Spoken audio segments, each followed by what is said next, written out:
오늘은 1971년에 태어난 천운영 작가의 단편소설 눈보라콘에 대해 생각해 보겠습니다. 이 소설의 무대는 80년대 초 내가 대학 생활을 했던 부산 영도구이고 나보다 훨씬 어린 소년이 주인공입니다. 소년의 아버지는 소년이 태어난 지 얼마 지나지 않아 교통사고로 세상을 떠났고 어머니는 조선소에서 녹 떼어내는 일을 합니다. 항구는 쇠 두드리는 소리와 벌건 쇠똥으로 가득 차 있다. 까마득하게 높은 곳에서 어머니는 나무 비계를 타고 망치질을 한다. 하루 9시간 배 옆구리에 매달려 망치질을 하는 품삯으로 3,800원을 받는다.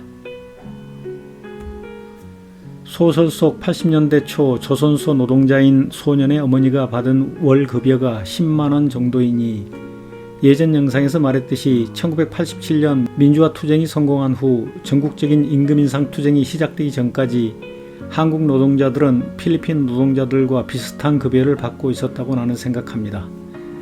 내가 대학을 졸업하던 1987년 1월 부산 남포동에 있는 유명한 삼계탕 식당에서 주방 보조로 일했었는데 매일 12시간 이상 일하고서도 한 달 급여 10만원을 받았더랬습니다. 박정희 전두환 독재자들이 부자 친구들의 사업을 도와주느라 중노동 저임금에 시달리는 서민들을 권력으로 억눌렀던 암울한 시절이었습니다. 자신의 적을 존경하는 어리석은 서민들이 아직도 많은 한국입니다. 특히 나처럼 나이 60이 가까워지거나 60이 넘은 어리석고 가난한 노인들. 소년의 친구 중에 하봉이라는 애가 있습니다.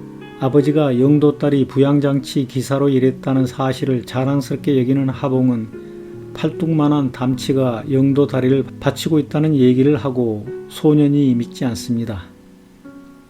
내도 처음엔 안 믿었다. 근데 아는 사람은 다 아는 얘기라 카더라. 처음에는 어떻게 빼볼까도 했는데 그랬다가는 다리가 무너지게 안 생겼나. 그래서 새끼치고 살라고 내버려뒀다 아이가. 진짜다. 대교다리 지은 거 보면 모르겠나. 담치가 죽아 뿜은 다리 무너질까봐 그래서 대교다리 지은 거라 이 말이다. 영도 다리도 곧 없어진다 안 카드나. 하봉의 목소리는 단호하다. 더 이상 하봉과 얘기하고 싶지 않다. 다리 한가운데 잠시 걸음을 멈추고 교각을 내려다본다. 정말 커다란 담치가 살고 있을까? 내가 밟고 있는 것이 콘크리트가 아니라 검은 담치일까?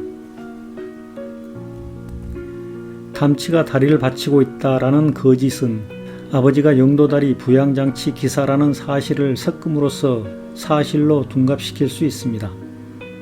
한국 언론의 90% 가까이가 이런 둔갑수를 씁니다.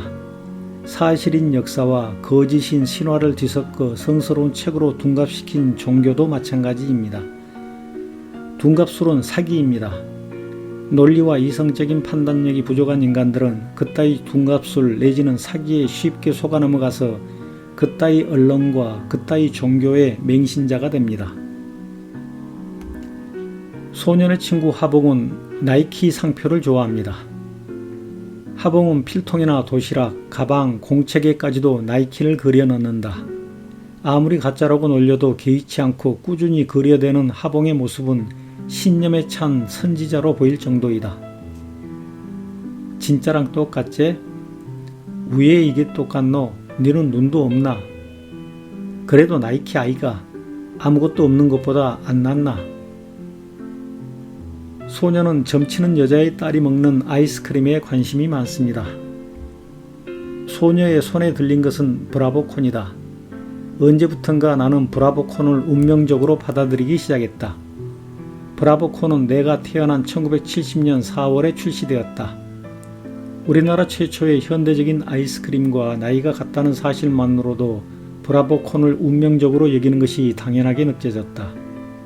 소녀는 왜 최고의 아이스크림을 몰라보고 저렇게 들고만 서 있는 걸까? 소녀를 밀쳐내고 브라보콘을 빼앗고 싶다. 진정 브라보콘을 사랑하는 자만이 그걸 먹을 자격이 있는 것이다. 나는 자리에 우뚝 서 브라보콘을 훔쳐먹는 상상을 한다. 눈을 감는다. 브라보콘이 내 손에 있다. 빨리 나를 먹어봐. 브라보콘은 달콤하게 속삭인다. 천운영 작가는 하늘에서 내리는 눈을 혀로 받으며 눈의 속살을 맛보아야 한다고 말했습니다. 천연의 눈맛 속에서 눈보라콘의 단맛을 느낀다며 소설을 끝맺습니다만 나에게 강렬하게 와닿는 대목은 소년과 소녀의 다음과 같은 대화입니다. 소녀가 왔다. 소녀는 두 팔을 뒤로 꼬고 보안등에서 두어 발짝 떨어져 나를 쳐다보고 있다. 너무 놀라 하마터면 담에서 굴러떨어져 소녀의 발부리에 코를 박을 뻔했다. 자, 무라. 네 이거 좋아하지? 불쑥 내민 소녀의 손에 아이스크림이 들려있다. 브라보콘이다. 한겨울에 무신 아이스크림이고 치아뿌라. 너무 무뚝뚝하게 말해버리고 말았다. 입을 꼭 다물고 있다가 엉겹결에 내뱉은 말이라 목소리 끝이 갈라지기까지 한다. 내도 거기 올리도. 가시나가 어디 올라온다고 그러노? 한참 딴전을 피운 다음 콤부터 받아 조심스레 담 위에 올려놓고 소녀에게 손을 내민다. 소녀는 내 손을 잡고 담벼락에 한 발짝 도움다리를 한 후 어렵지 않게 담 위에 올라앉는다. 소녀의 머리카락이 얼굴을 스쳐 지나간다. 어지럼증이 인다. 무슨 말이든 해야 하는데 아무 생각도 떠오르지 않는다. 약한 모습을 보이면 안 된다. 나는 앞만 보며 겨우 말을 꺼낸다. 와, 요즘엔 산에 안 가노? 이젠 안 간다. 아무리 기도를 해도 안 된다 아이가. 니도 아버지 없나? 지금 감옥 가 있다 아이가. 와, 가짜 휘발유 만들다 안 잡혀갔나? 소녀가 아이스크림을 먹기 시작한다.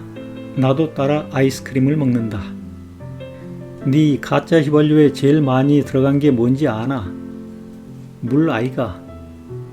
그랬다가는 당장 들통나 뿌는데 그 속에 제일로 많이 들어있는 거는 진짜 휘발유다. 가짜에도 진짜가 들어있다는 말인가? 내가 벗겨낸 아이스크림 포장지를 들여다보았다. 브라보콘이 아니라 눈보라콘이다. 여태까지 소녀가 먹고 있던 것이 브라보콘이 아니라 눈보라콘이다. 아빠는 가짜 휘발유를 만들고 엄마는 가짜 점쟁이고 내도 가짜가 아닌가 모르겠다. 가짜 기자, 가짜 교수, 가짜 지도자, 사기꾼들이 판치는 세상이 되었습니다. 이 풍긴 세상에 잠시 머리를 식히기 위해 재미있는 노래 하나 들어보겠습니다. 감사합니다.